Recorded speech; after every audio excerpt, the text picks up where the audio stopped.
हमारे देश में गोकुल होता है। भैंसकुल सुना कभी? अरे बोलो ना, भैंसकुल सुना? गोलोक होता है, भैंस लोक सुना कभी? गोधाम तो सुना है, भैंस धाम सुना कभी?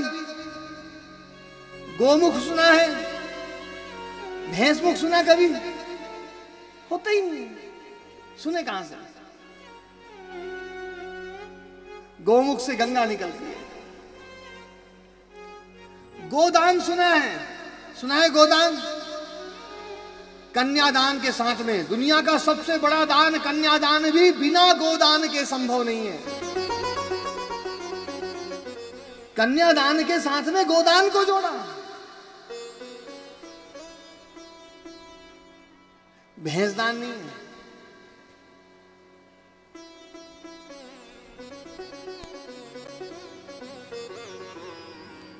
गोस्वामी सुना है? गोस्वामी सुना है कि नहीं सुना है? रामचरितमानस को लिखने वाले संत कौन थे?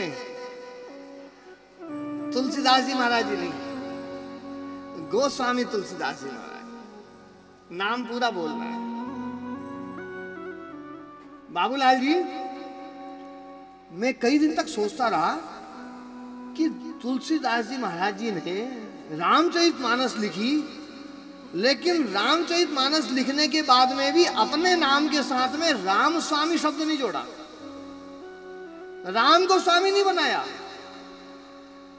कि राम स्वामी तुलसीदास। अपना नाम वो लिख सकते थे, स्वामी बनाया गाय को, गोस्वामी तुलसीदास। क्यों? यदि गोस्वामी तुलसीदास जी के जीवन को यदि आप पढ़ेंगे तो आप पाएंगे कि गोस्वामी तुलसीदास जी महाराज जी तो महाकामी महाक्रोधी,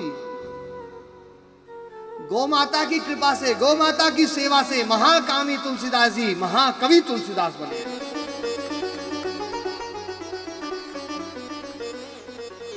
सबसे बड़ी गुरु गाय है, इसलिए हमारे पूर्वज पहले बच्चों को गाय से जोड़ते थे। बेटा गाय, गाय की सेवा से। माता यशोदा ने सबसे पहले भगवान कृष्ण को किससे जोड़ा?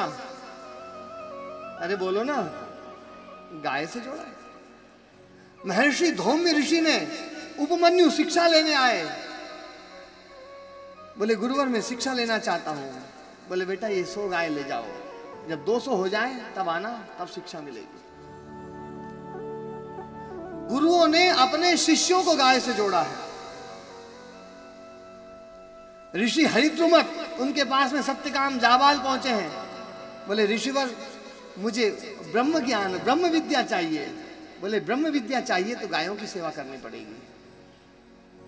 गोमाता की सेवा करके तुम्हारी बुद्धि पवित्र होगी, तुम्हारी बुद्धि निर्मल होगी, तब तुम उस ब्रह्म विद्या को समझ पाओगे। ब्रह्म विद्या को बिना गोमाता की कृपा के समझा नहीं जा सकता है। सत्यकाम जावाल को गोमाता की सेवा में लगा दिया और कहते हैं सत्यकाम जावाल जब गोमाता की सेवा किया करते थे, ऐसे ऐसे नंदी उन्होंने तैयार किए थे, ओह देखते ही प्रसन्न हो जाते थे लोग। देवतागण आते थे उनके नंदियों को देखने के लिए। और सत्यकाम जावाल ब्रह्मवेत्ता तत्व ज्ञानी महापुरुष बने थे केवल गोमाता की कृपा से। महर्षि वशिष्ठ जी के पास में रघुकुल के महाप्रतापी सूर्यवंशी महाप्रतापी राजा दिलीप पहुंचे। बोले राजन, हे गुरुवर, मेरा कुल समाप्त हो रहा है, संतान नहीं है, आशीर्वाद दो। महर्षि वशिष्ठ जी ने कहा, बोले राजन और कोई आशीर्वाद मांगते तो मैं दे देता, पुत्र होने का आशीर्वाद तो मैं भी नहीं दे सकता तुम्हें, और मैं क्या तुम्हें कोई नहीं दे सकता है। हाँ एक है जो यदि आशीर्वाद दे दे तो तुम्हें पुत्र हो सकता है। राजा ने पूछा, बोले ऋषिवर कौन है? बोले गौ माता। गौ माता तो आशीर्वाद दे देगी तो तुम्हारे पुत्र पैदा हो जाएगा। और कहते हैं राजा दिलीप ने अपना राजपाट छोड़ करके गौ माता की सेवा करी थी। वो कथा भी सुनाऊंगा।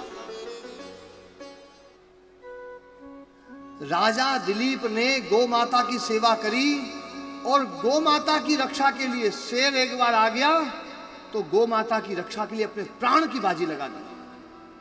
तब गौ माता ने आशीर्वाद दिया था, बोले हे पुत्र, तूने तो मेरी रक्षा के लिए अपनी जान की बाजी लगा दी, जा तुझे ऐसी संतान मिलेगी जिससे तेरा कुल उसी के संतान के नाम से जाना जाएगा, तेरी संतान से आगे तेरा कुल चलेगा। और तब राजा रघु पैदा हुए थे, तब से रघुकुल चला है। रघुकुल रीति सदा चली आई, रघुकुल रीति सदा चली आई, प्राण जाए पर वचन न जाई, प्राण जाए पर वचन न जाई, रघुकुल रीति सदा चली आई, रघुकुल रीति सदा चली आई, प्राण जाए पर वचन न जाई, प्राण जाए पर वचन न जाए। रघुकुल रीति, ये रघुकुल पैदा कहां से हुआ? ये गौमाता की कृपा से। और इसी रघुकुल के लिए कि रघुकुल की जो उत्पत्ति हुई है गौमाता की कृपा, महाकवि कालिदास ने गौमाता के ऊपर महाप्रसिद्ध उनका जो रघुवंश काव्य है वो काव्य लिखा है। उसमें गौमाता की कृपा, नंदिनी की सेवा, महाराजा दिलीप किस प्रकार से माता नंदिनी की सेवा करते हैं वो पूरा वर्णन लिखा है। कहते हैं एक बार महाकवि कालिदास को कोढ़ की बीमारी हो गई। कहा जाता है माता पार्वती ने श्राप दे दिया। अब जो भी हुआ, लेकिन उसको कोढ़ की बीमारी हो गई। तो कहा महाकवि कालिदास को वेद्यों ने कहा, बोले गौ माता की शरण में जाओ। गौ माता की शरण में गए। गौ माता ने कहा, भैया इतने बड़े कवि हो। बोले माँ ज्यादा बड़ा कवि था, माता पार्वती के बारे में कुछ थोड़ा सा ऐसा वैसा लिख दिया कुमार संभवम काव्य में, तो मुझे श्राप मिल गया। बोले कोई बात नहीं, एक काव्य मेरे ऊपर लिखो।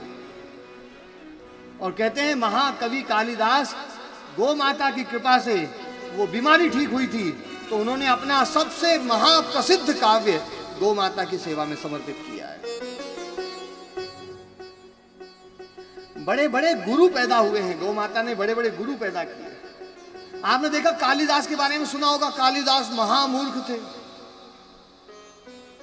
कहते हैं जिस पेड़ पे जिस डाली पे बैठे थे उसी डाली को काट रहे थे। इतने बड़े महामूर्ख कालिदास। और उनके गुरु का भी वर्णन नहीं आता, जैसे गोस्वामी तुलसीदास जी के गुरु का वर्णन नहीं आता है, ऐसे ही महाकवि कालिदास के गुरु का भी वर्णन नहीं आता है। उनके माता पिता ने कहा, बोले भैया तू तो गाय चला, गाय की सेवा कर, गाय की सेवा करते करते तुझे कुछ मिल जाए तो मिल जाए। और कहते हैं महाकवि कालिदास जो बचपन में महामूर्ख थे, गौ माता की सेवा करते करते करते करते महामूर्ख से महाकवि कालिदास बन गए।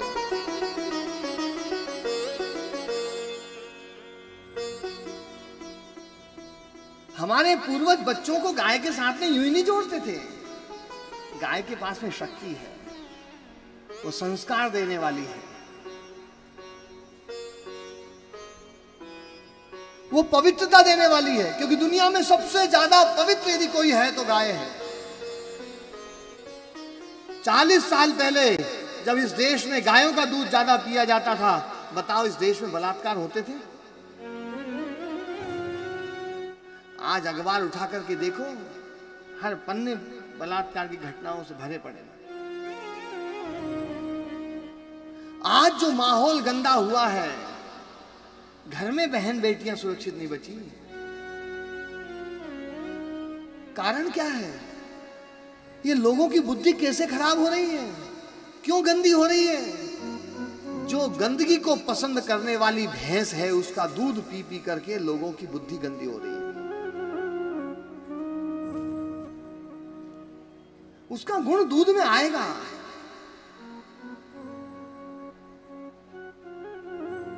और भैंस पालने वाली माताओं, बहनों और भाइयों, एक बात और ध्यान से सुन लेना। 10 भैंस खड़ी हुई हो, 10 भैंस हो तुम्हारे घर में, 10 भैंसों को आप अपने जगह से अलग अलग बांध दो। इधर वाली भैंस को इधर बांध दो, इधर वाली को इधर बांध दो। और 10 भैंस हो, 10 भैंस में एक भैंस के पाड़े को छोड़ दो। 10 भैंस में वो अपनी माँ को नहीं ढूंढ पाता है पाड़ा। केवल 10 भैंस, 10 भैंस में पाड़े को अपनी माँ नहीं मिलती है। ये उसके दूध की क्वालिटी है, क्योंकि उस दूध में ममता नहीं है, उस दूध में प्रेम नहीं है, उस दूध में लगाव नहीं है। इसलिए वो भैंस का बच्चा कभी इसके जाएगा, कभी उसके जाएगा, कभी उसके जाएगा, सबकी लात खाएगा। उसको मां नहीं मिलती। और गाय का बछड़ा चाहे कितने ही खूंटे बदल दो, और 10 गाय नहीं, 100 गाय नहीं, 1000 गाय रख लेना। मेरी एक गौशाला में 450 गाय हैं। कई बार परीक्षण किया मैंने, बछड़े को बिल्कुल सब गाय एक उसमें कर दी, बछड़े को छोड़ते हैं। 3 दिन का बछड़ा 450 गाय में एकदम से भागता है, सीधा गाय के अपनी मां के पास में पहुंच जाता है।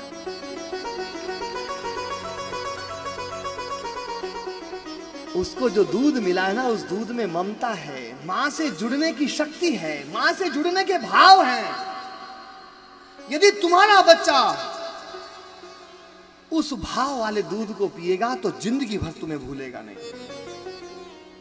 और यदि तुम्हारे बच्चे ने भैंस का दूध पिया है ना, तो जैसे भैंस का बच्चा अपनी मां को भूल जाता है, तो तुम्हारा बच्चा क्यों याद रखेगा बताओ।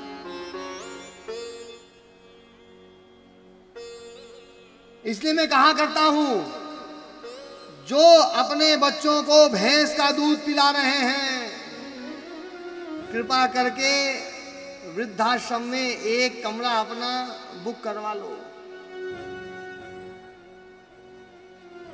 रहना पड़ेगा।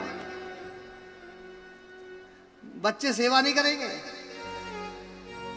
भूल जाएंगे बच्चे, और आज भूल ही रहे हैं।